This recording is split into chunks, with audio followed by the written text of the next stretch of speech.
Bueno, pues buenas tardes, chicas y chicos, amigas y amigos, y creo que vamos a empezar en el tiempo, en la hora exacta, para no dilatarnos mucho. Hoy es, bueno, la última conferencia que tenemos aquí en la sala de esta temporada. Ya os avisaremos porque tenemos que convocar una asamblea de la asociación, os avisaremos en breve. Porque no queremos dejarla para muy adelante, porque después ya sabemos que pasan vacaciones. Entonces, bueno, en el mes de junio celebraremos la asamblea, ¿de acuerdo?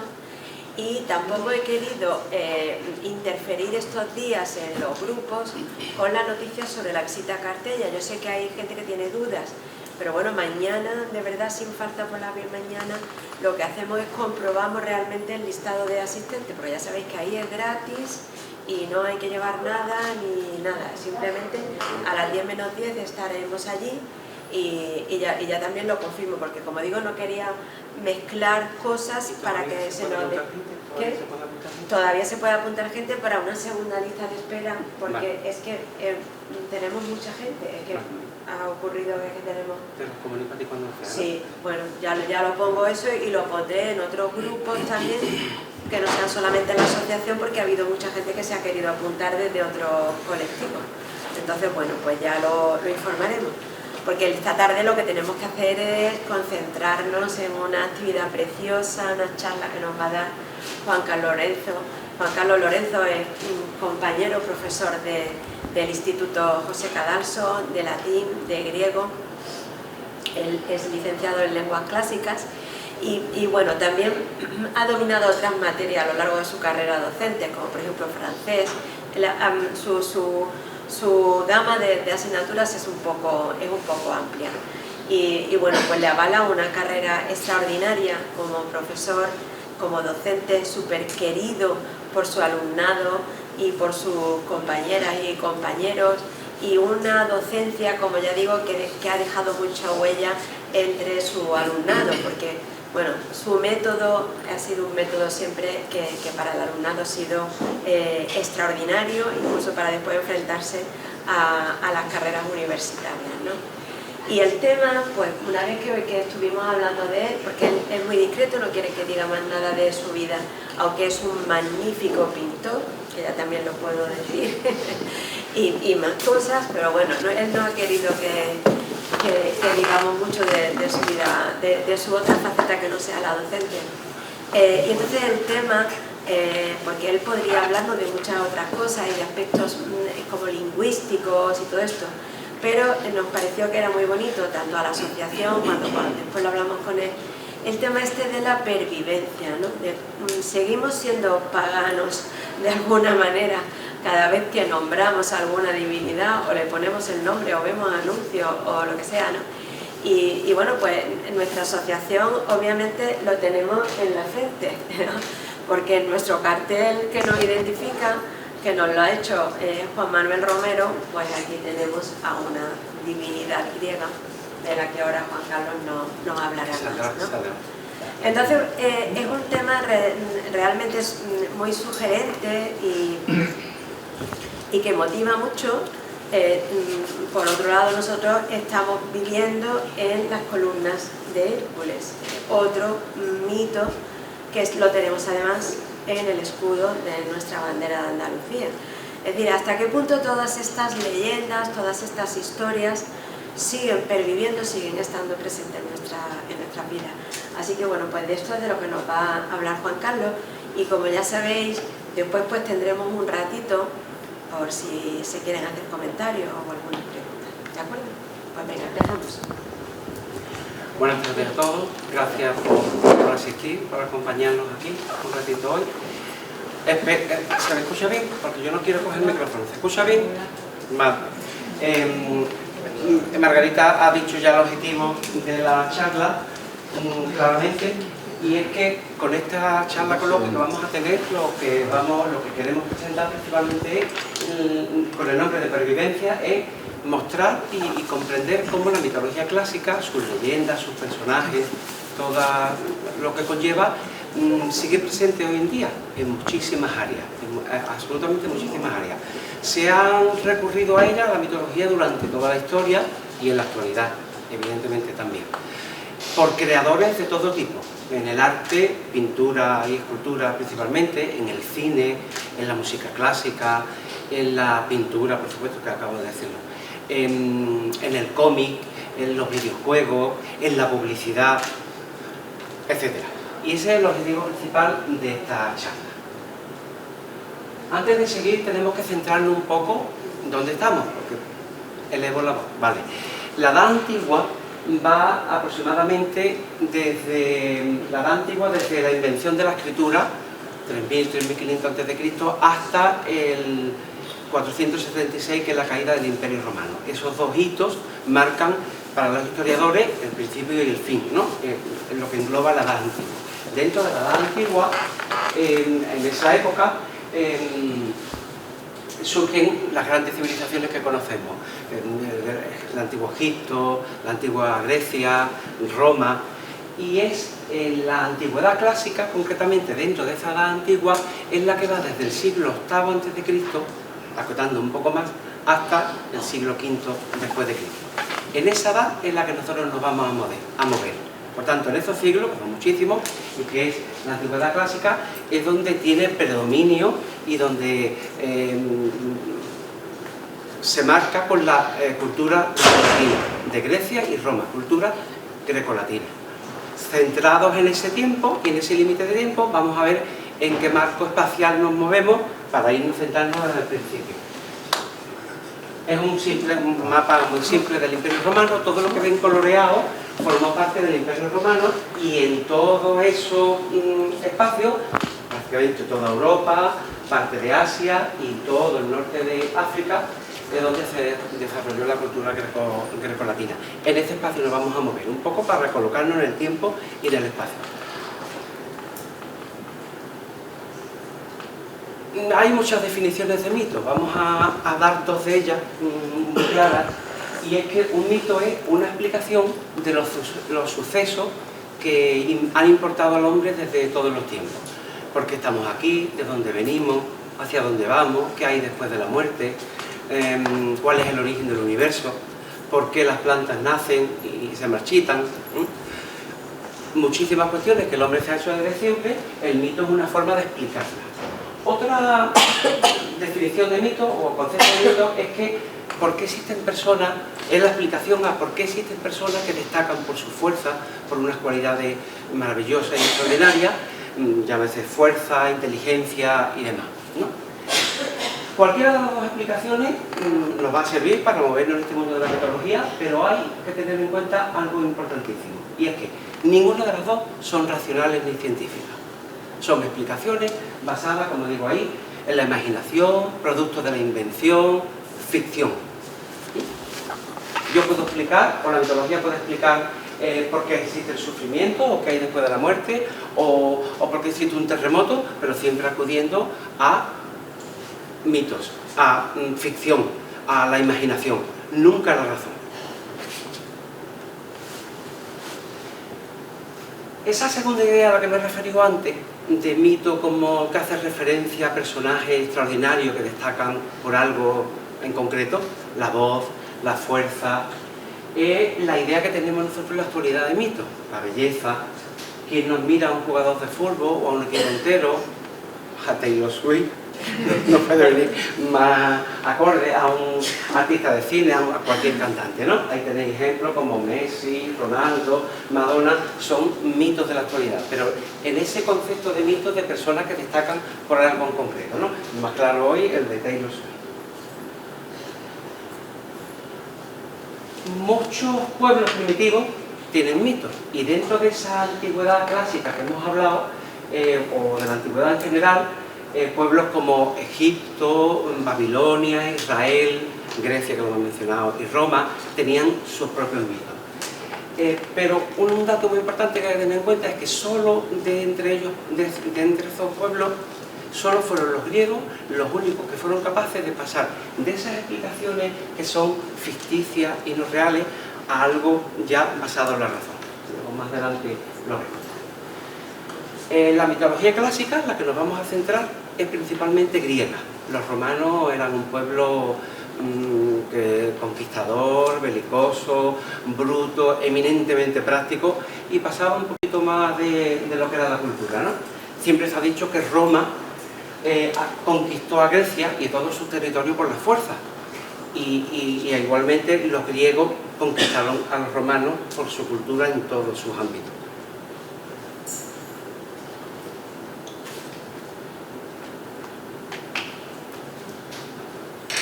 Es por ello que los romanos copian todo de los griegos, adaptan sus dioses primitivos, le ponen los mismos un nombre distinto, pero los adaptan a los dioses romanos, los griegos, y adoptan sus mitos en la literatura. Y en este punto hay que pararse un poco, porque va a ser la literatura, gracias a la literatura, por lo que ha llegado la mitología a nosotros. Una de las fuentes, evidentemente, pero una de las principales es la literatura. Los mitos clásicos de los que vamos a hablar y vamos a referirnos continuamente han llegado hasta nosotros gracias a la creación de grandes poetas, ¿no? Que han utilizado las hazañas, las leyendas y demás de héroes para hacernoslas llegar en sus obras. Ahí hay un montón de ejemplos, todos muy conocidos. Destacamos en Grecia, por ejemplo, Homero. La Ilíada y la Odisea, los dos grandes poemas homéricos, transmiten muchísimas leyendas míticas, muchísimas. Píndaro es un poeta que escribía epinicios. Los epinicios eran unas composiciones poéticas muy curiosas. En los vencedores de las Olimpiadas, en vez de darle una copa o una medalla como en la actualidad, una de las cosas que se le colocaba era la corona de laurel como vencedor, y otra de ellas era que se le componía un epinicio, un poema donde se hablaba de sus facultades, de lo que había logrado en la carrera o lo que fuera. Se entroncaba a ese personaje que había ganado con su abuelo o con su padre porque hubiera ganado en otra olimpiada anterior, y además se entroncaba con dioses o con alguna leyenda mítica. Entonces, gracias a ese epinicio han llegado muchas de las noticias de la mitología hasta nosotros. Los tres grandes trágicos, Sófocles, Esquilo y Eurípides, todas las tragedias están llenas de mitos. Edipo Rey, Antígona, lo mencionaremos después, Electra, están cargados de historias míticas. Aristófanes es un poeta griego, comediógrafo, que es quizás el primer escritor feminista de la historia, por lo menos conocido hasta ahora. En obras como Lisístrata o la Asamblea de las Mujeres, él inventa un mundo, una sociedad muy machista que era la griega y la romana, inventa un mundo en el que ¿qué pasaría si no gobernaran las mujeres? Asamblea de las Mujeres, ¿no? Y en Roma hay que destacar sobre todo a Ovidio, ¿no? Con la Metamorfosis, esa obra magnífica en la que hay un montón de poemas en la que se describen metamorfosis, cambios de seres, de personajes en árboles, en plantas, en animales, en constelaciones, etcétera, etcétera. Y está una fuente de inspiración tremenda. Por tanto, gracias a la mitología, gracias a la literatura, ha llegado hasta nosotros muchos de los mitos que vamos a tratar a continuación. Bien, la mitología clásica, que nos ofrece esa explicación de los fenómenos de la naturaleza, el origen del universo, las preocupaciones que afectan al ser humano, a través de mitos y de ficción. En esas leyendas los personajes principales son seres divinos, dioses y diosas, y poderosos, héroes y demás. Todo lo que ocurría en el universo era voluntad de los dioses y de las diosas. Recordad que nos estamos moviendo en el mundo de la ficción. Aquí no hay razón ni lógica por ninguna parte. Que había un trueno o un relámpago, se decía que Zeus o Júpiter, que era el dios de los cielos, estaba enfadado y lanzaba sus truenos. Un maremoto o una sequía, el causante era la cólera de Poseidón, que era el dios de los mares. Y estas eran las explicaciones a las que nos estamos refiriendo desde el principio, míticas, inventadas, ficticias, no basadas en la razón de ninguna de las maneras. Pero tal como dijimos antes, muy pronto este tipo de explicaciones basadas en relatos fantásticos, más que en la ciencia y en la argumentación, se ve sustituida por el logos. El logos, tal como aparece ahí, es una exposición fundamentada en métodos racionales. Lo que antes se explicaba por la ficción. Ahora vamos a explicarlo, el trueno, las mareas, el cambio de estaciones, por la lógica, con el pensamiento lógico, por la razón y nada de invención. Ese paso del mito al logo se produce en Grecia entre los siglos VII y VI a.C., concretamente en Asia Menor, en lo que ahora mismo es prácticamente Turquía. Y lo protagonizan unos primeros pensadores que sientan ya las bases de lo que van a hacer los próximos filósofos, los primeros filósofos o lo que van a ser la filosofía. Que el año pasado, cuando José Luis dio la charla y explicó perfectamente ese cambio del mito al logos. Bien, no quería dejar de hacer esta introducción para que nos centráramos un poquito en el tiempo, en el espacio, para saber recordar un poco el concepto de mito y en qué nos vamos a mover. La mitología grecolatina, fundamentalmente. Existen muchas mitologías en el mundo, nosotros vamos a partir de esta, porque por el hecho de que estamos en ese lugar que habitaban los romanos, han dejado en nosotros tanta huella, y una de las huellas es esta. Por tanto, vamos a ir tocando en la exposición parcelas temáticas, naturaleza, música, cine, publicidad, y vamos a hacer referencia a cosas cotidianas o a la publicidad, como a materias más específicas como la psicología, la literatura, el arte. Va a estar todo mezclado, las referencias van a estar mezcladas, partiendo de parcelas temáticas. A veces no hay más remedio que coger un ejemplo de la publicidad y otro ejemplo del arte, y lo vais a ver porque es la mejor manera de ir viendo. La intención, el objetivo es el que dijo Margarita al principio, el que yo mencioné al principio de la exposición, y es la pervivencia, la implicación de la mitología grecolatina en todo lo que nos rodea, durante la historia y en la actualidad. ¿Vale? Empezamos ya con imágenes. Voy a ir explicando leyendas y mitos muy someramente para que puedan ir entendiendo las imágenes que van a aparecer.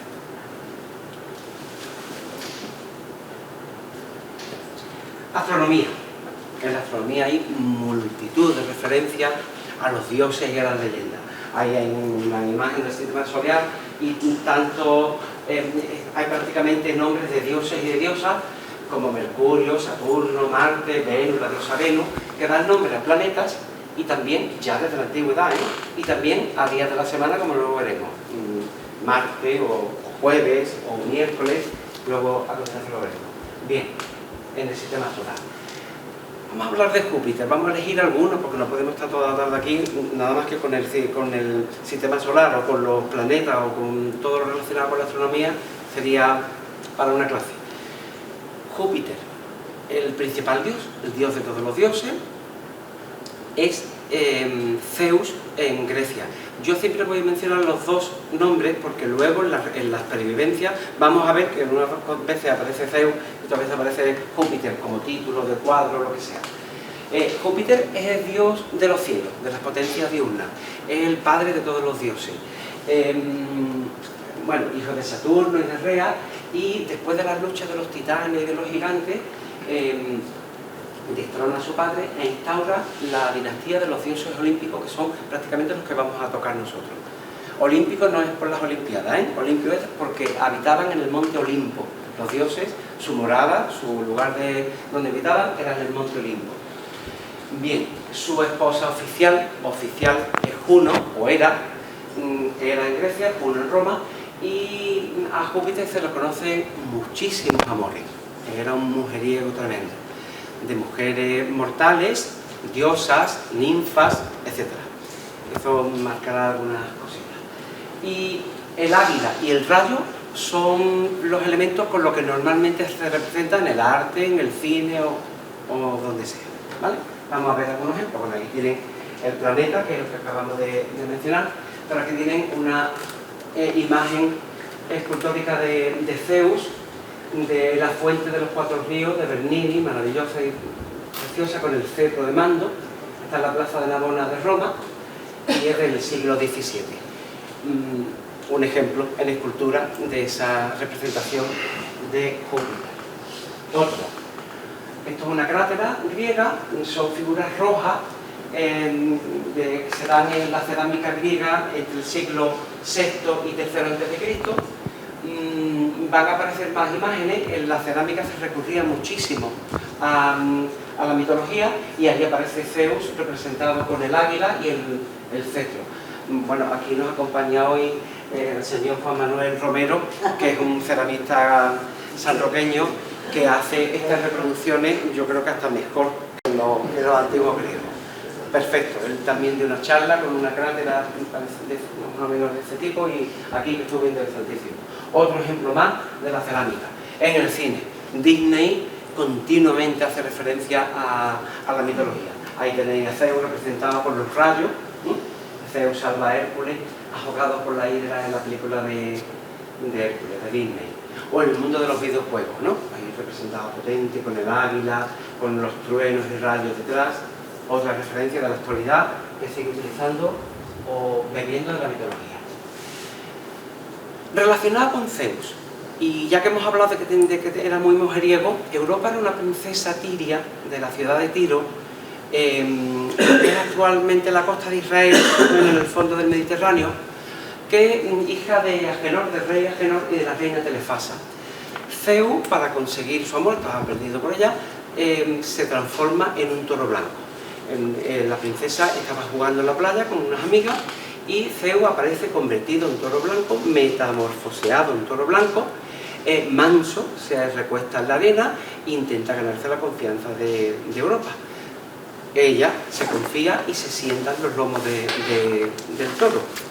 El toro, cuando ya ha visto que está confiada, se levanta rápidamente y empieza a cruzar el mar a nado, el toro. Seguimos la ficción, recuérdenlo. Desde Tiro, que está en la costa, hasta la isla de Creta, ¿no? La leyenda cuenta que luego ya, sin forma de toro, tienen incluso descendencia, con 3 hijos, Minos, Sarpedón y Radamante. Bueno, es un poco para situarnos en uno de los amores de Zeus y en uno de los, quizá uno de los más representados en el arte. Uno de los más representados. Hay muchísimas imágenes. Ahí tenéis un cuadro de Rubens, siglo XVII. El momento en que está representando Rubens es quizás cuando ya el toro va por el agua, veis las olas por ahí, ella agarrada al cuerno, y normalmente el velo que aparece representa la virginidad. Pero ahí hay un movimiento, ¿no?, de ese toro que ya va nadando por el agua, y ella, que estaba muy confiada, pues ha visto que aquello era un engaño. Rubens, siglo XVII, pintura. Bien, otra pintura, esta también del XVII, de Erasmo II Quellinus. Ahí representa el momento en que está en la playa. Tranquilo, manso y ella confiada. El velo se insinúa ahí, ¿lo veis? Así como transparente. Y otros motivos en pintura de este episodio. Este me encanta, es de Picasso. Ahí aparece también, ya en el siglo XX, el toro, Europa, su velo o pelo. Aquí hay diferencias de opinión. Y otra técnica pictórica, el cubismo. Otro tiempo, y de nuevo el rastro de Europa. Botero, con una pintura o con una escultura, también representando lo mismo. Quizás es uno de los mitos más representados en el arte y en todos los tiempos. La moneda de 2 euros en Grecia habrá llegado a ustedes más de una vez. Si ponéis atención, os la encontraréis. A Europa sentada en el toro, también. Esas fueron las que se acuñaron en Grecia. Y por último la constelación de Tauro, que es esa metamorfosis que en el caso de constelaciones se llama catasterismo. Cuando un personaje de la mitología se convierte o es convertido por un dios en una constelación, se llama catasterismo. Pues ahí en la constelación de Tauro. Seguimos. Otro de los planetas, Mercurio. Mercurio en Roma y Hermes, nombre muy distinto, en Grecia. Mercurio tiene muchas atribuciones. Hijo de Zeus, de Maya, y desde muy pequeñito era inteligentísimo, era muy adelantado para todo, muy precoz, y considerado el inventor de la geometría, de la astronomía, de la lira, de la flauta. Era el patrón, o nosotros decimos patrón, pero era el que vigilaba o ayudaba a los viajantes, a los caminantes, a los comerciantes, principalmente era el dios del comercio, a los atletas, incluso a los ladrones.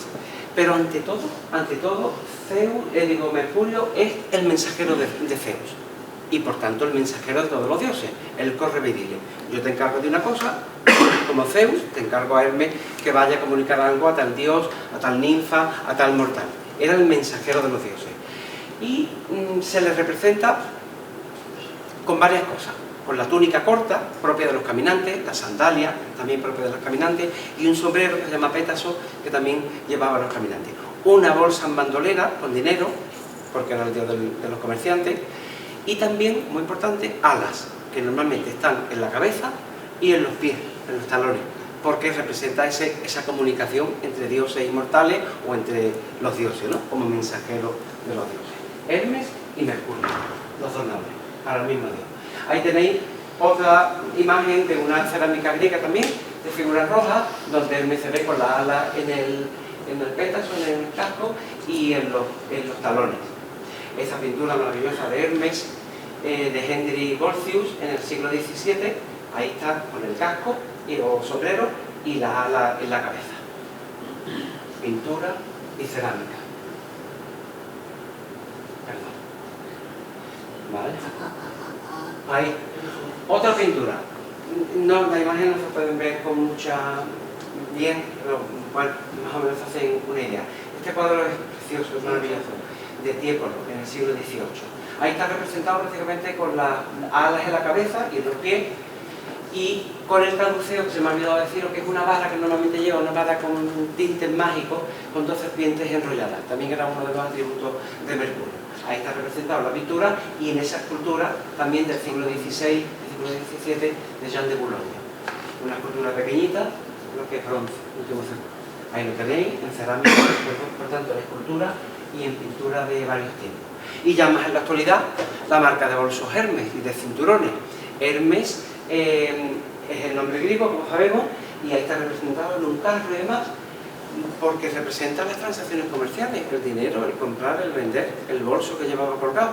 Por eso hay que suponer que la marca acudió a ese nombre por ser el dios de los comerciantes. Y esto es muy curioso, es una empresa de publicidad. Dice Hermes, publicidad en buenas manos. Como mensajero de los dioses, Hermes era muy obediente. Si Zeus le decía, a ver, y dile a tal persona o a tal dios tal cosa, él lo cumplía. Entonces esa empresa asegura que la comunicación va a ser estupenda. Y como la representa con las alitas en un pez. Otro de los planetas, Neptuno, el dios de los mares, del elemento líquido que se llama mares, ríos, lagos, fuentes. Normalmente es un dios, se representa como muy violento y fiero. Si ocurrían inundaciones o sequía o maremotos, eran por culpa de un castigo que hacían los mortales, ¿no? A golpe de tridente provocaba en los mitos esas inundaciones. Habita en el océano, en un palacio, y casi siempre aparece rodeado de imágenes de animales marinos, delfines, focas. Esto de una fuente, una imagen de una fuente, actual, no recuerdo, no pude localizar de qué sitio era, pero aquí tenemos la fuente de Neptuno en Madrid, y una escultura en una fuente, y que mejor que Neptuno, el dios de la fuente y de agua. De nuevo volvemos al cine, y ahí tenemos la sirenita con Zeus, perdón, con Neptuno con el tridente, la corona que lo considera el dios de los océanos y de los mares, todos los animales marinos. La película de la aventura del Poseidón, que hay dos, hay una muy antigua. Poseidón era un barco enorme, de enormes dimensiones, que se hundió.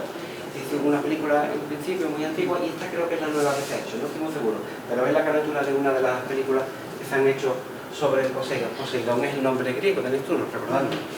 Bien, pues cine de ambos tipos. Bien, otro de los dioses, Plutón. Plutón, Hades, en griego, es el dios de los infiernos, del inframundo, del mundo subterráneo, donde iban las almas de los difuntos. Plutón, aparte del planeta, del nombre del planeta, ese nombre de Hades griego da también nombre no solo al dios, sino al lugar donde habitan esos seres que ya han perdido la vida y esas almas que han bajado al Hades, al lugar donde están todos los seres que han partido. Bien, está siempre relacionado con más personajes que aparecen en muchos cuadros y en muchas esculturas, como son Caronte, que era un barquero que se encargaba de pasar en una barca las almas de las personas que habían fallecido de la orilla de los vivos a la orilla de los muertos, en una laguna que se llamaba la Laguna Estigia. Es uno de los personajes que más aparecen representados en todos los tiempos. Y también el cancerbero, que es un perro con 3 cabezas, que eso lo habrán visto hasta en los dibujitos animados. Vamos a ver un ejemplo. Ahí tenéis a Caronte, con el remo más o menos con que se ayuda, y el perro de 3 cabezas, una escultura. Lo tenéis en una pintura del principio del siglo XX, de Benlliure, y es la barca de Caronte. Tenéis las almas representadas con esa blancura, Caronte pasando por la Laguna Estigia, y en cada época evidentemente se representa un mito según la estética del momento y según la intención del autor. Acordaros del cubismo de Europa por Picasso, no tiene nada que ver con la Europa pintada por Rubens. De nuevo el cine y el cómic. Esta es de Disney también, y aquella creo que también es de Disney, pero aquí ayer aparece representada por el fuego, y aquí el fuego lo tiene, aunque no se aprecia muy bien, en los pelos, en la cabeza. Una calavera y demás. Y eso de abajo es de la película de Harry Potter, no sé si es la 1 o la 2, donde aparece un cancerbero enorme, estupendo, que impide la entrada a un lugar donde entra. Por tanto, el cine de nuevo, para niños y para adultos. Relacionado también con la astronomía, el proyecto Apolo es un proyecto de la NASA, no sé si sigue existiendo, en el que fueron varios programas para mandar satélites al espacio. Todo empezó con el primer objetivo, que era llegar a la Luna. Apolo es un dios, el dios solar, el dios de la luz, tiene muchísimas atribuciones, pero representa el orden en el universo y la armonía. Es un dios de la luz sobre todo, la luz ligada al sol. Por eso, aunque Apolo es el mismo nombre en latín y en griego con 2 L, en latín con 1 nada más, también se le llamaba Febo, porque Febo en Grecia, en griego, significa brillante, de luz brillante.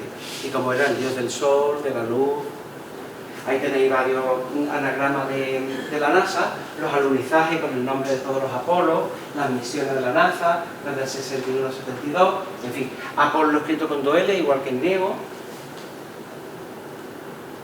Esto es buenísimo. Estando preparando esto un día, no hace ni un mes, estaba viendo yo en un telediario y apareció esta noticia, y le llaman Hera, es una sonda espacial y le llaman Hera. Y digo, ¿y Hera? ¿Y por qué Hera? Claro, lo vais a entender. Recordad que Hera es la esposa de Júpiter, Juno, en Roma, y dijimos antes que Júpiter era muy mujeriego, ¿no? Y Hera era, ante todo, la esposa de Júpiter, la esposa oficial, la diosa del matrimonio, de las relaciones maritales, pero era una fiel perseguidora de aquellas mujeres o diosas a las que perseguía su esposo, y siempre estaba vigilante y persiguiendo a todas las que estaban con él.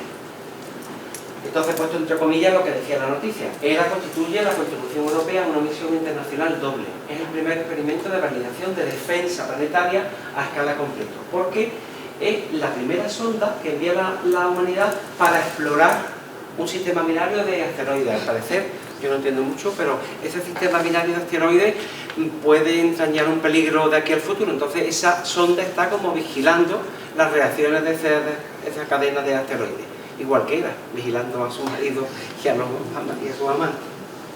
Digo yo, entiendo, no le habrán puesto el nombre por ahí, porque hay veces que no hay explicación ninguna, ya lo verán.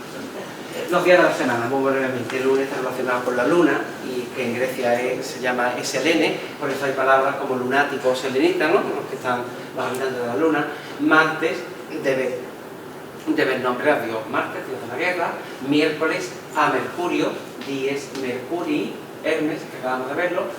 Jueves, muy curioso, porque Júpiter en latín se dice Júpiter, pero también se dice Iobis, en otra forma de la palabra. Y de Iobis, que lo tenéis ahí, aparece la palabra jueves, pero está consagrado ese día al dios Júpiter.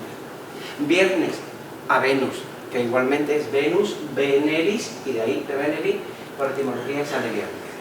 Bien, la Afrodita griega. Palabras relacionadas también, venéreo de Venus, ya lo veremos después, marcial de Marte, selenita, lunático. Meses del año, vamos a mencionar algunos nada más. Enero, el nombre de enero es Ianuarius, que está relacionado con el nombre Ianus, un antiguo dios romano primitivo, que estaba relacionado a su vez con la palabra Ianua, que es puerta. Por tanto, Januarius es el mes consagrado a Janus, a Jano, que es el dios de los comienzos, de las entradas, de los cambios. Pero claro, enero está en primer lugar, en el primer mes del año, pero no fue así siempre. El calendario primitivo romano era lunar y solo tenía 10 meses.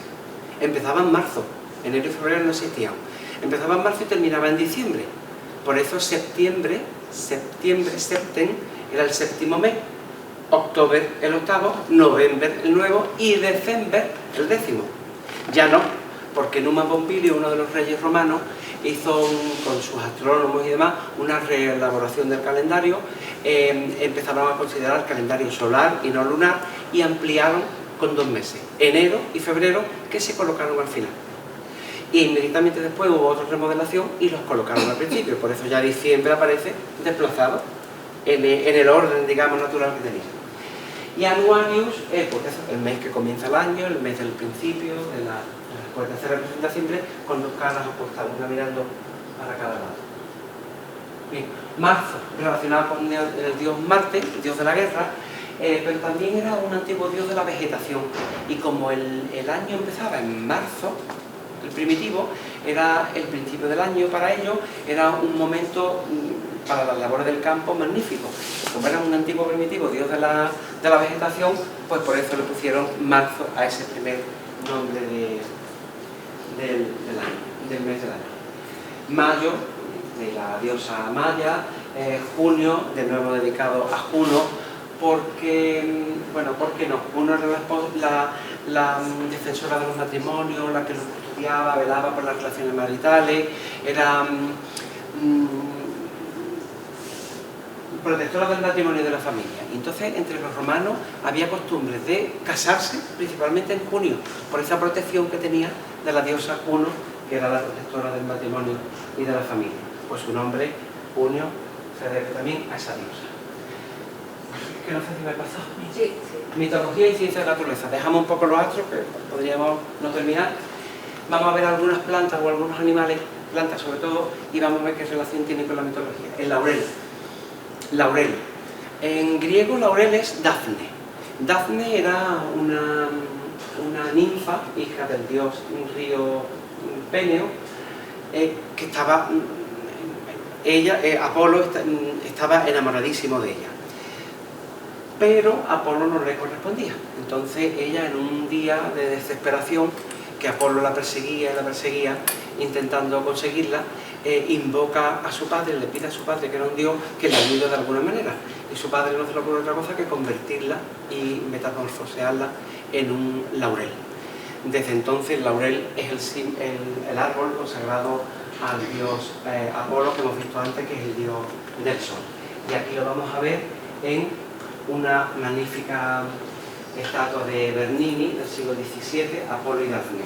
Veis cómo los brazos se están convirtiendo ya en ramas, en laurel, los pies en raíces, y ese Apolo que está casi alcanzando a lo que era una mujer y que ya se está convirtiendo en un árbol, en una estatua preciosa. En pintura del siglo XVII, de Theodor van Tutte, no sé cómo se pronuncia, ahí también se representa el momento de la persecución y las manos, ¿veis?, que ya se están convirtiendo en ramas. Y en literatura, que podríamos mencionar en literatura muchísimas cosas, no habría tiempo para tanto, pero yo no podía dejar de pasar leer este soneto de Góngora, que es magnífico, que representa esa persecución de Apolo y esa conversión en laurel. Vamos a leerlo en voz alta. Dice: a Dafne ya los brazos le crecían y en luengos ramos vueltos se mostraba. En verdes hojas vi que se tornaban los cabellos que el oro oscurecían. De áspera corteza se cubrían los tiernos miembros que aún bullendo estaban. Los blancos pies en tierra se hincaban y en torcidas raíces se volvían. Aquel que fue la causa de tal daño, a fuerza de llorar, crecer hacía este árbol que con lágrimas regaba. Oh miserable estado, oh mal tamaño, que con llorarla crezca cada día la causa y la razón por qué lloraba. Un soneto precioso que que reproduce perfectamente ese momento, un ejemplo en literatura. El olivo. Atenea era la protectora de la ciudad de Atenas. De hecho, en griego, Atenas en singular significa Atenea y en plural la misma palabra significa Atenas. Ella se disputó junto con Poseidón, con Neptuno, el patronazgo de la ciudad. Finalmente gana ella y Atenea, Minerva, que es un nombre muy distinto, regala a los ciudadanos de Atenas el árbol del olivo. Se lo presenta como primicia y les enseña a cultivarlo y a sacar de las aceitunas sus productos, el aceite y demás. Ante todo, Atenea es la diosa de la sabiduría y de la guerra. Contraste, el casco en la mano de Atenea, que representa eso, que normalmente lo lleva colocado, y luego lo veremos en otras imágenes, y la sabiduría y la guerra, y las artes y los oficios. Tiene varias atribuciones, pero básicamente estas son las principales. La lechuza y el olivo es el animal y el árbol consagrado a ella. Desde siempre hemos visto las botellas de aceite Minerva, ya más modernas, una lata de conserva, con Minerva, con su casco colocado, con las ramas de olivo. Antiguamente en las botellas de Minerva sí aparecía también la diosa. Otro aceite de otro tipo, porque es un lubricante de otro tipo, no es para comer, pero Minerva hoy con Minerva y su casco colocado. Ejemplo de la publicidad y del comercio. El Ateneo de Cádiz, porque se llaman Ateneos estas instituciones, porque Atenea es la diosa de la sabiduría, de la inteligencia, del saber, ¿no? Ateneo de Cádiz. Atenea, consultores de educación, lo mismo, la educación, la cultura, y representado en ese símbolo Atenea con su casco. Grupo Atenea, seguridad y defensa, por aquello de que es la diosa de la guerra, me imagino, ¿no?, que esta será la explicación. Pero tanto Atenea como Minerva, el mismo nombre, de la misma diosa. En las monedas antiguas de Grecia, antes del euro, tenemos esas de 20 que tiene el ramo del olivo con las aceitunas, que es el árbol consagrado Atenea, la lechuza, que es el animal consagrado. La lechuza también es el símbolo de los filósofos, con los ojos grandes que representan la sabiduría, el saber, y ahí están representados las monedas griegas, antiguas y menos antiguas. Otro elemento de la naturaleza, Narciso. Narciso era un joven bellísimo, muy guapo, pero que despreciaba el amor. Él no quería enamorarse, no quería que nadie se enamorara de él.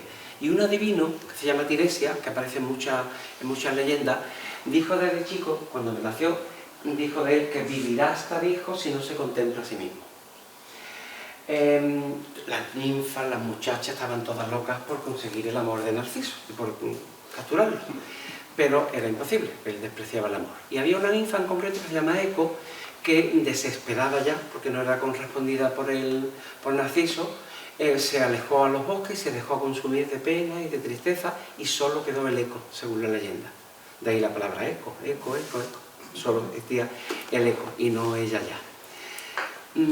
Las amigas, enfadadas, pues intentan pedirle a los dioses que haya algún castigo para Narciso. Y la diosa Némesis, la venganza, escucha a la muchacha y le dice, bueno, y trama un plan. Un día que Narciso estaba de caza y tenía mucha sed, hacía mucho calor, se acerca a un lago a beber y se ve contemplado a sí mismo. Entonces se cumple la profecía, vivirá hasta viejo si no se contempla a sí mismo. Enamorado y prendido de él, de su imagen, no podía apartarse y allí se consumió y empezó a morir. Pero los dioses lo convirtieron en la flor que es Narciso, que la veremos, que el Narciso está siempre con la flor mirando hacia abajo, por si alguien no la conoce, y es, bueno, la explicación de la flor del Narciso en esta leyenda tan hermosa. Aquí tenéis una imagen preciosa, un cuadro precioso de principios del siglo XX, de John William Waterhouse, ahí Narciso mirando hacia las aguas, contemplándose y petrificado. También ha pintado un Narciso ahí en el lateral. Esa es la pintura. En la escultura.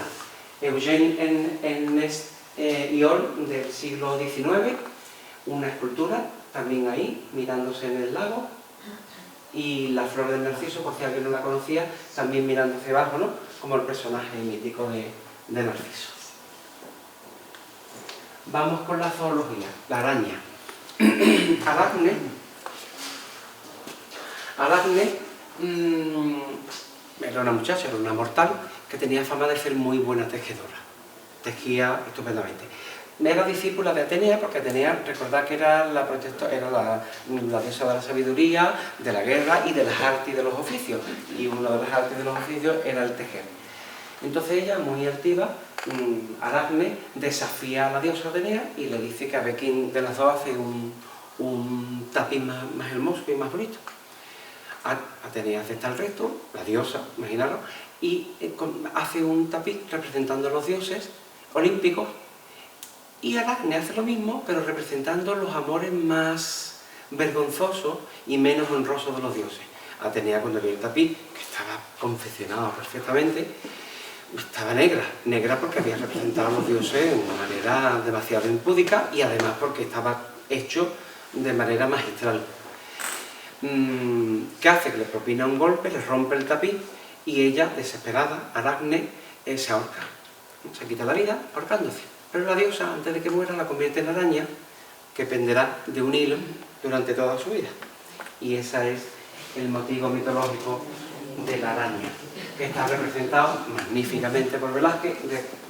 Perdonadme, pero las imágenes son demasiado buenas.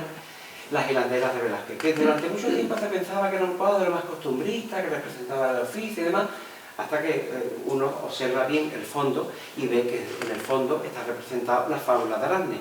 Aparece, que no se ve muy bien, Atenea aparece con el casco, Aracne tejiendo, el tapiz detrás, y ahí está representada en este cuadro de Velázquez la fábula de Aracne, siglo XVII. Medusa.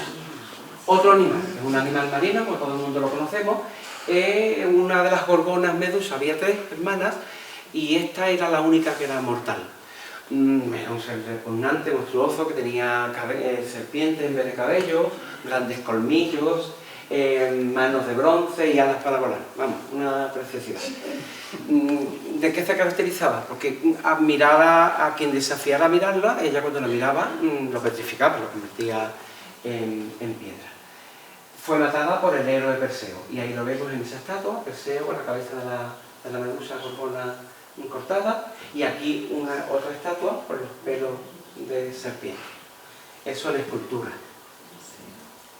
Pero ahí tenéis a Rihanna en una revista, con los pelos de serpiente. Yo no me explico todavía por qué le han puesto los pelos de serpiente como una medusa. Los ojos también está como una mirada asesina y petrificante. No sé qué contendría el artículo de la revista, pero ahí lo tenéis en la actualidad y en la prensa. Una agencia digital con la cabeza que se llama Medusa y con la cabeza llena de serpientes en el logo. Vamos con el léxico geográfico. Arcoíris. Arcoíris todos sabemos lo que es. Iris es la mensajera de los dioses. Frente a Hermes, que es el masculino, Iris es ella, la mujer. Simboliza la unión entre el cielo y la tierra, la comunicación entre hombre y dioses, y está representada siempre con alas y un velo que al darle el sol se tiñe con los colores del arcoíris, ¿no? El arcoíris, una imagen del arcoíris, y ahí tenéis una pintura donde se representa el arcoíris y ella con ese velo rosáceo. El pavo real estaba consagrado a ella también. Bien, esto en cuanto al arcoíris. Ahí la tenéis representada también. Una pintura de principios del siglo XVIII, Iris y Júpiter. Ahí están representados los dos, también con el velo o paño que las rodea y en los cielos. Otro ejemplo del arte.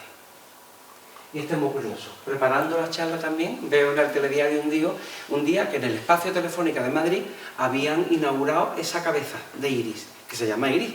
Está hecha en metal, en acero blanco, hueca como veis, y tiene 6 metros de altura. Está en Telefónica porque hace 100 años de Telefónica, creo, ¿no? Y lo ha hecho el artista catalán Jaume Plensa este año, que representa el poder de la comunicación que tienen las palabras en Telefónica, que es mejor que la diosa Iris, ¿no? Que era esa mensajera y ese contacto que ponía en contacto a unos con otros. De nuevo se recurre a la mitología, aunque sea con la tecnología. Vamos con el adjetivo eólico. Todo el mundo sabe que la energía eólica es la producida por el viento. ¿Por qué? Porque Eolo era el dios de los vientos, el señor de todos los vientos. Zeus le había entregado a los vientos, a los anémois, el del sur, el del norte, todos los tipos de viento que existían, y él tenía la posibilidad de desencadenarlo cuando quisiera, y que soplaran por lo que era muy temido Eolo. Ahí tenéis energía eólica, la que se produce por los ventiladores, los premios Eolo relacionados también con la energía eólica, y uno de los restaurantes que seguro que está por la zona de Tarifa o en una zona de mucho viento, porque se llama Eolo. Este nombre de Eolo aparece en muchísimos comercios que están relacionados con el windsurfing y demás. Un fragmento de la Venus de Botticelli, del nacimiento de Venus de Botticelli, de 1500, del siglo V. Ahí, en uno de los fragmentos, luego lo veremos entero, aparece el dios Eolo soplando. En pintura. Y este con... Y este con... Vale. Que no me deja. No me deja volver. Ahora. Esta es una obra que está en Londres, se inauguró en el 2007, está hecha en acero y son tubos de distintos tamaños. Se llama Acoustic Wind Pavilion y es un enorme instrumento musical creado por un Luke Yerra, no sé cómo se pronuncia, y pretendía que de forma estática las corrientes de aire, cuando entraran y soplaran del sitio que soplaran, produjeran armonías musicales. Por muy poco viento que hubiera, está diseñado para que siempre haya un sonido en esa plaza, más agudo, menos agudo. Inclusive va a estar lo que dijo el mismo creador. Cumple la función de hacer que los silenciosos y cambiantes patrones del viento sean audibles, retumbando a una serie de frecuencias bajas, aún cuando no hay mucha brisa. En Londres en el 2007. ¿Y cómo se llama? Aeolus. Las columnas de Hércules, que tú las mencionaste antes también, no podemos dejar de pasar y de referirnos a uno de los 12 trabajos de Hércules. Hércules es el semidios más famoso de la mitología. El rey Euristeo le encarga 12 trabajos y uno de ellos se desarrolla aquí, en el estrecho de Gibraltar. Se encargó de colocar 2 enormes columnas para indicar que ahí terminaba el mar a los navegantes y que ese era el fin del mundo, con el lema de non plus ultra. No hay nada más allá. Esas columnas se identifican, evidentemente, la norte con el peñón de Gibraltar y la sur hay dudas entre que si es el monte Musa, que es el más grande que vemos encima de Ceuta, o es el monte Hacho. Yo pienso que es el monte Uza, pero bueno, Musa. Pero eso es lo de menos. A esas 2 columnas se refiere el mito de las columnas de Hércules. Vamos a ver ahora... Relacionado con este mito hay muchísimas cosas. Ahí tenéis la imagen de las 2, el Musa es el más elevado que se vaya en Ceuta, y en Ceuta concretamente hay 2 inmensos Hércules, colocados uno en una plaza y otro en la bacana del puerto, enormes, pesan 4 toneladas cada uno y 7 metros de altura. Es la escultura mitológica más grande que hay en el mundo, relacionada con la mitología greco-latina. Lo colocó a esos 2 grandes Hércules, bueno, en el escenario del estrecho de Gibraltar, ¿no? Está hecho por el artista ceutí Ginés Serrán Pagán, y lo vemos inmediatamente. Ahí lo tenéis. Son enormes, uno está, ya digo, en la bocana del puerto y otro en la plaza de la Constitución. Hércules colocando las 2 columnas en qué mejor sitio que aquí. Escultura y, bueno, no pueden ser más recientes, tienen pocos años. Las torres de Hércules que tenemos aquí. No sé si sabían que, bueno, que simbolizan esas 2 columnas que coloca Hércules. La crea, que no recuerdo, Rafael de la Hoz, que es un arquitecto cordobés, y las diseña porque van a ser colocadas aquí, al lado del campo de Gibraltar, y esa es la función que tiene. Por lo menos el estilo que él quería hacer en las torres, que son comerciales, que fueran 2 columnas imitando a las columnas de Hércules. Y ojo, porque si no lo sabéis, fijaros bien cuando estéis cerca, que en todo el perímetro de cada una de ellas aparece non plus ultra, non plus ultra. Hasta que te tienes que mover a veces porque son tan grandes que no lo ves entero, pero están en las 2 columnas y ahí, si se pone uno a mirar, están muy bien recogidas. Están las marismas, en el Parque Empresarial de las Marismas. Más actual, imposible. La Alameda de Hércules, con las 2 columnas de Hércules en Sevilla, conocida por todos. Y el escudo de Andalucía. Con Hércules, con uno de los trabajos de Hércules que fue capturar al león de Nemea, que está ahí, el león, pero están también las columnas que colocó en el fin del mundo, conocido para ellos entonces, claro. Vamos con la lengua. La expresión la manzana de la discordia. La leyenda cuenta que en una boda, en la boda de Tetis y Peleo, un mortal y un dios, una diosa, se invitaron a todos los dioses, menos la diosa Discordia, Eris. Imaginaros lo que podía formar. Se presentó y dejó una manzana en la mesa con la inscripción que ponía para la más bella, la que se formó entre las diosas. Sobre todo ellas tres, Afrodita, Hera y Atenea, pues se disputaban tener esa categoría, ¿no?, de la Miss más guapa del mundo. Bien, ¿qué hace Zeus? Llama a Hermes, a Mercurio, y le encarga que vaya a buscar a Paris, que es el hijo del rey de Troya, para que él decida. Que él decida con las tres diosas, a ver a quién le concede el título de la más hermosa. Bien, termina decidiendo que a Venus, a Afrodita, o Venus, que es la diosa de la belleza y demás. Por alusión, por tanto, a este juicio que hace Paris, la expresión de la manzana de la discordia no es ni más ni menos que simboliza esa persona, ese objeto, esa situación que es motivo de pelea entre dos grupos, dos personas. ¿Vale? Eso es lengua. Ahí tenéis el juicio de Paris, de Rubén de nuevo, siglo XVII. Está Hermes detrás, Paris pensando, las tres diosas ofreciéndole cada uno una cosa, luego haremos referencia a ello. De nuevo en una cerámica, en el siglo VI a.C., el juicio de Paris, representado. En un cuadro mucho más moderno, del siglo XIX, de, no sé cómo se lee, Jacques Clement. Hay la manzana de la discordia en la mano de Paris, se supone que el que está detrás es Hermes, que acaba de venir con la noticia, y las tres diosas ofreciendo la cosa. Un libro con el título de la manzana de la discordia, y es una expresión que se utiliza muchísimo, en prensa, en todo, ¿no? Siempre que hay un motivo para discutir. Esto es como la manzana de la discordia. Pues esa era en el juicio de Paris aparece. Bien, otra expresión que se utiliza mucho. Aquí anda Troya, aquí fue Troya, que anda Troya. Bien. En la Ilíada de Homero, que hemos mencionado anteriormente, Ilíada se llama así porque Ilión es el nombre de Troya en griego.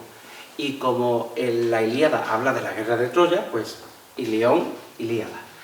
La escribe Homero, como ya dijimos anteriormente, y acabamos de decir que Paris elige a Afrodita, a Venus. ¿Por qué? Porque Venus le ofreció el matrimonio con la bella Helena. Pero que además Helena estaba casada con Menelao, que era el rey de Esparta. Imaginaos lo que se forma. Él rapta, Paris rapta a Helena y se la lleva a Troya.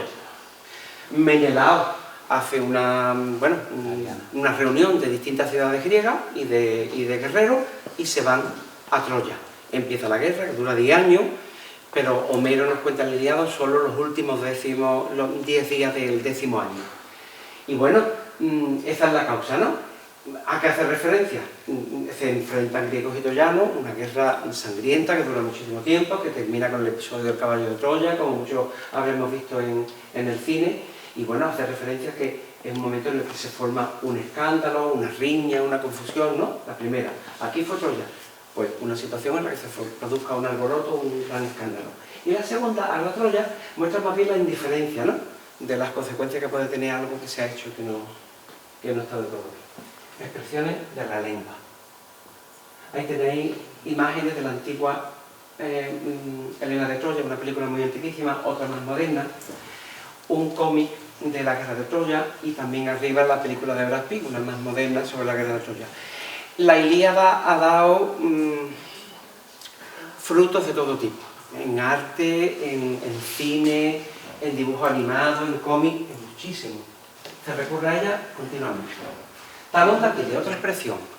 Tetis era la madre de Aquiles y cuando nació lo metió en la laguna Estigia, aquella que dijimos de Hades, la laguna que separa el mundo de los vivos de los muertos. Metió a su hijo ahí, lo cogió por el talón con la idea de que fuera invulnerable. Al sumergirlo ahí, su cuerpo quedó invulnerable, menos por el talón, que era por donde se podía matar. Y concretamente, Paris le dispara una flecha que le penetró en el talón y eso fue lo que produjo su muerte. Por tanto, el talón de Aquiles es el punto débil de una persona, que no tiene por qué ser el talón, cualquier cosa que a ti en la vida pueda ser tu punto débil.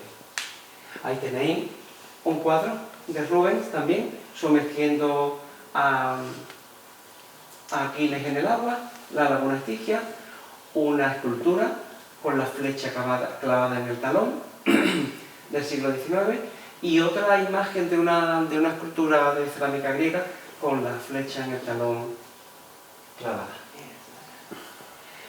Un videojuego, aquello es un cómic, que Aquiles talón, y bueno, un tratamiento para la tendinopatía de Aquiles, porque se llama así, por aquello que es una afección que afecta al talón. Bien, más ligerito. Las palabras relacionadas también con, ya las hemos mencionado antes, afrodisíaco, que Afrodita es la diosa del amor, de la pasión, que cita el apetito sexual, ese adjetivo, ¿no? Anafrodisia es todo lo contrario. An significa no o sin, es todo lo contrario, ¿no? La falta de apetito sexual. Venéreo, muy curioso, de Venus, diosa del amor, o de Afrodita. Las dos palabras son lo mismo, diosa del amor. Venéreo, una enfermedad venérea, bueno, aquella que se produce, como todos sabemos, por contagio, por infecciones en el trato sexual. Erótico también relacionado con lo mismo, porque Eros es el hijo de Venus, o de Afrodita. También representa el amor, Cefrores representa con un arco, con flecha, que dispara a dioses, a mortales y demás. Más palabras relacionadas con los dioses. Ahí tenemos el nacimiento de Venus, que vimos antes un apartado, solo la parte de Olo, de Botticelli, siglo XV, magnífico, y un Cupido en la parte de abajo, con su flecha, con su arco y demás. Pintura. Soy Afrodita, un libro de una escritora, Nuria Martín, que hace un juego, un guiño a esa Afrodita que hemos visto en el nacimiento de Venus de Botticelli, con un personaje actual, con la concha, igual, y utilizando el nombre de Afrodita. Lencería, Afrodita. Lo erótico. Eros, un perfume para mujer de Cupido o del dios Eros. Y es un trabajo muy curioso, que Cupido te acompañe en el día de San Valentín, un Cupido blando. Publicidad. Apolinio, relacionado también con el amor, pero ya en la parte masculina. Apolo, aparte de que es el dios de la luz, es el dios de la belleza masculina, principalmente. Bueno, preside el coro de las musas, sobre todo se centra en la poesía y en la música, y es también el arte el dios de la adivinación. Apolinio, un adjetivo que hace referencia a un hombre bellísimo, sobre todo belleza física, un prototipo de belleza. Aquí tenéis el Apolo de Belvedere, que es curioso, está en el Museo Vaticano, y es una copia en mármol, hecha en tiempos de Adriano, pero de una copia anterior de Leocares, del 360, entre 360 y 320 a.C. Se conserva en el Vaticano y es una de las esculturas que podemos ver, hay muchísimas de Apolo.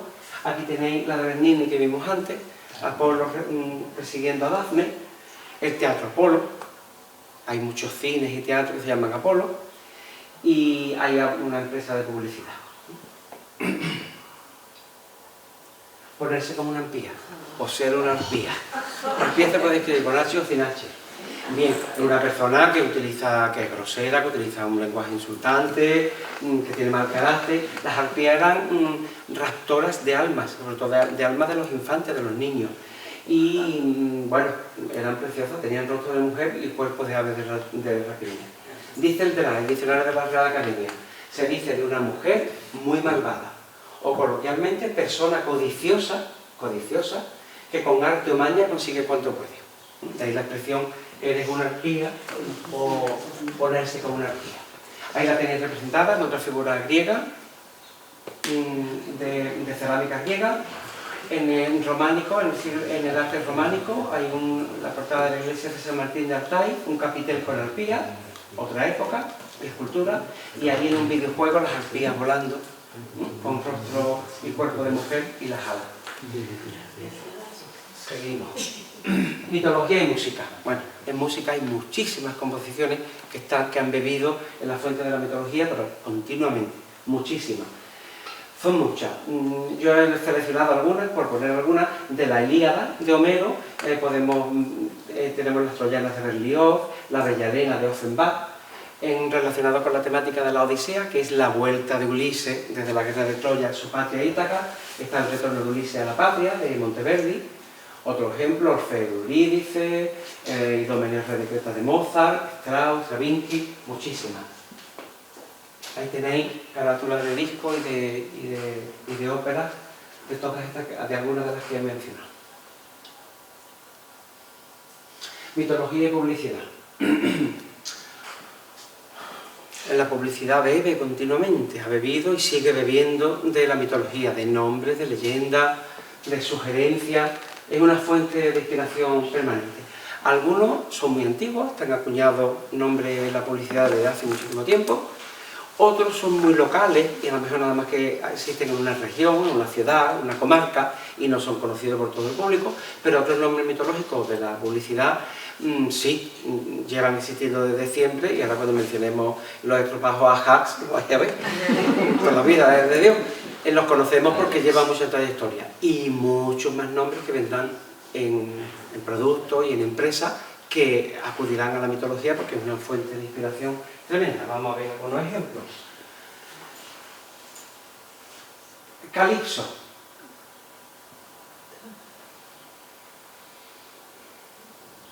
Calipso es uno de los personajes que retiene a Ulises cuando vuelve de Troya hacia Ítaca, hacia su patria. Lo tenemos en el nombre del barco de Cousteau, del comandante de Cousteau, o una estatua que también existe en Ceuta. Dos ejemplos. Calipso Tour. Pilar puede dar muestras de que se ha montado mucho en esos autobuses con los niños cuando nos llevaba de excursión a Gibraltar. Calipso, una empresa de diseño y publicidad, es un nombre muy recurrente. Relojes, tatú y piercing. No sé por qué, es un nombre al que se recurre muchísimo en publicidad. Este me encanta. Circe es otro de los personajes que retiene a Ulises, ¿no? Intenta retener a Ulises en su vuelta a Ítaca. Era una hechicera que vivía rodeada de lobos y de leones, como aparece en el tarro de colonia de perfume. Se dicen que estos leones eran hombres a los que ella había hechizado. Entonces la colonia, en el perfume, dice prueba el hechizo. Una analogía que pretende darle al consumidor para que quede atrapado por ese hechizo del producto, ¿no? Es muy original el nombre del perfume. Centauro. Centauro es un ser mitológico que tiene el torso y la cabeza del ser humano y el cuerpo de caballo.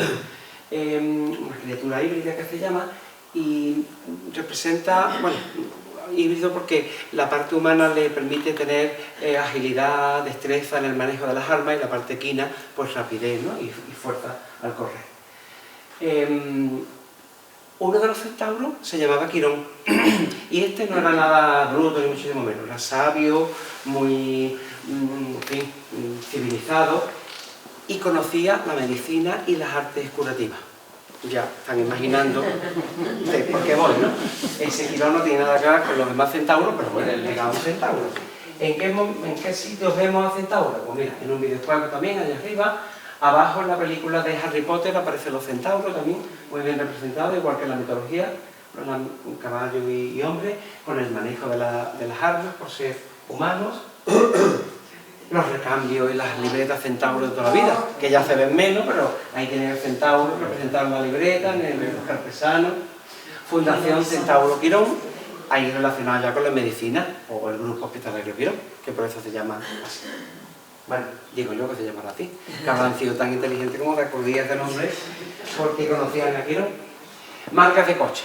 Orión era un gigante cazador, bello, muy fuerte, pues el Ford Orión es un coche fortísimo y estupendo. Pegaso, los camiones Pegaso de marca española, también era el caballo alado. Clio, una de las musas de la historia de la poesía épica, marcas de coche. Marca de productos y pintura. Titán es una marca de pintura. Los titanes eran caracterizados por su fuerza y por su resistencia. Ajax, el producto de limpieza, está relacionado con otro de los héroes, que es Ajax, que también aparece en la guerra de Troya.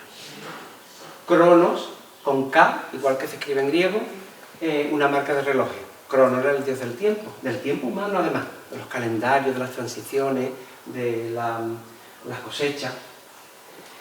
Proyecto Atenea. Se da en algunos colegios, no sé si sigue existiendo y está relacionado a un proyecto educativo que está relacionado, tiene el nombre de Atenea, porque está relacionado con Atenea, diosa de la sabiduría, de la inteligencia, está relacionado con el mundo de la informática. No sé si sigue existiendo el proyecto en los colegios.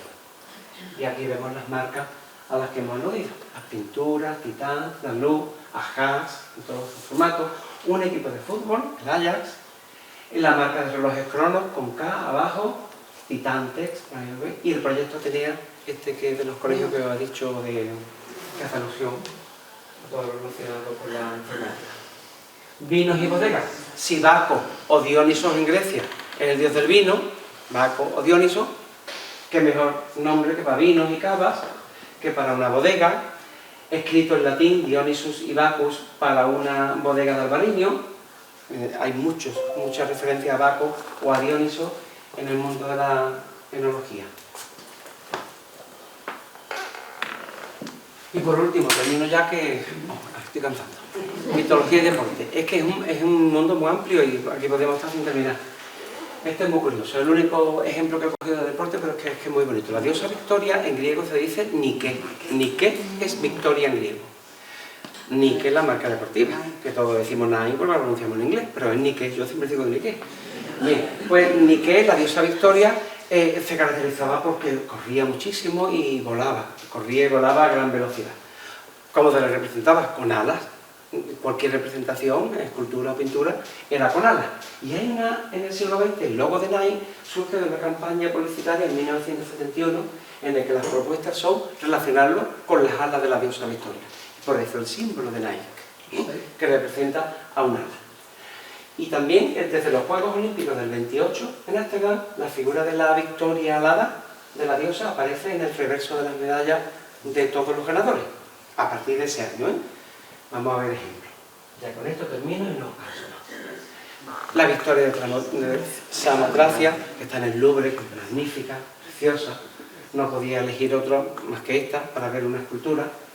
Y la campaña publicitaria de Nike, con el logo, con la primera imagen de una escultura de la diosa Victoria alada, de otro momento, y ya jugando con el ala y el símbolo en la marca Nike. Todo el mundo pronuncia Nike, pero evidentemente está reproduciendo la palabra griega Nike, que significa victoria. Aquí tenéis también una campaña publicitaria con un paralelismo total entre el ala de una y el símbolo de la otra, para dejar claro que ese es el objetivo de la campaña, representar el ala de la victoria. Y el reverso de las medallas olímpicas está completamente desde 2012, donde aparece la victoria alada.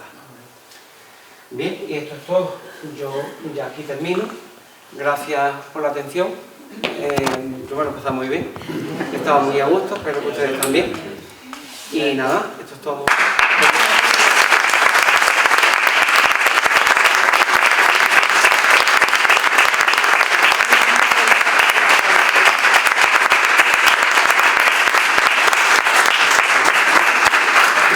Pues no sé si ahora la gente quiere... Si alguien quiere preguntar algo, Sí, yo no soy muy experto en